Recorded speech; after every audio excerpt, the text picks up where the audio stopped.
રાજ્યના આરોગ્ય મંત્રી પ્રફુલ પાનસેરિયાના અધ્યક્ષસ્થાને જામનગર તાલુકાના હડમતિયા ક્લસ્ટર હેઠળની પસાયા તાલુકા શાળા, બેરાજા પ્રાથમિક શાળા તથા સપડા સરકારી માધ્યમિક શાળા ખાતે શાળા પ્રયોત્સવ અને કન્યા કેળવણી મહોત્સવની ઉત્સાહભેર ઉજવણી કરવામાં આવી હતી।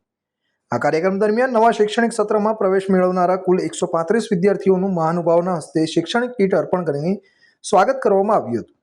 પસાયા તાલુકા શાળા ખાતે યોજાયેલા કાર્યક્રમમાં આંગણવાડીમાં પ્રવેશ મેળવનારા 7, બાલવાટિકાના 25 અને ધોરણ 1ના 12 એમ કુલ 44 વિદ્યાર્થીઓને આવકારવામાં આવ્યા હતા।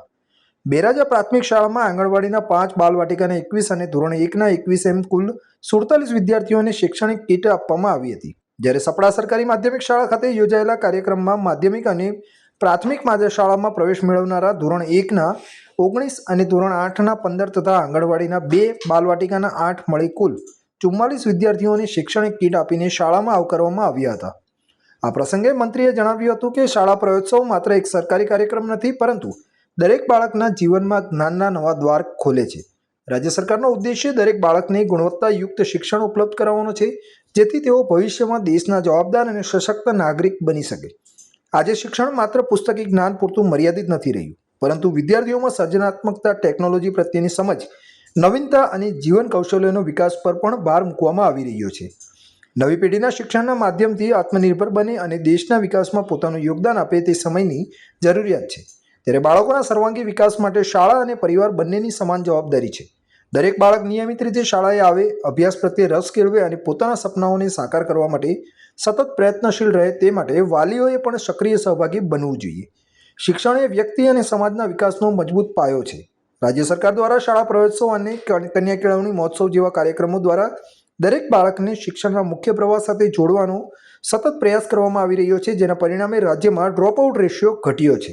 આદરણીય નરેન્દ્રભાઈ મોદી સાહેબ જ્યારે અહીંયા મુખ્યમંત્રી હતા ત્યારે એમણે શરૂ કરેલી શાળા પ્રવેશ ઉત્સવ, એક દીકરીને ઝૂંપડામાંથી શાળાએ આંગળી પકડીને પ્રવેશ આપ્યો અને એ પ્રવેશ ઉત્સવ આજે પણ ધામધૂમથી ઉજવી રહ્યા છીએ।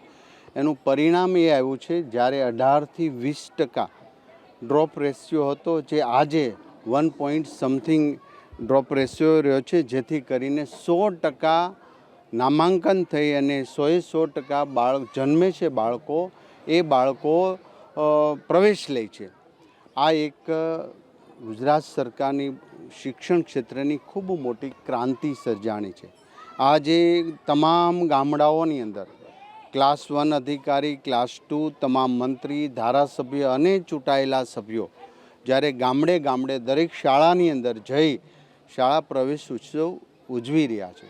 શાળા પ્રવેશ ઉત્સવ એટલે એક બાળક માટે ખૂબ મહત્ત્વની વાત છે, કારણ કે એનું કરિયર અહીંયાથી શરૂ થાય છે, એના જ્ઞાનનું પરબ અહીંયાથી ખુલે છે અને આખા ગામની સાક્ષીમાં જ્યારે બાળક અધિકારીઓ, નામાંકિત વ્યક્તિઓ, ગામના સરપંચની હાજરીમાં જ્યારે એ પ્રવેશ લે છે, ત્યારે ચોક્કસ એનો યાદગાર દિવસ બનતો રહેશે।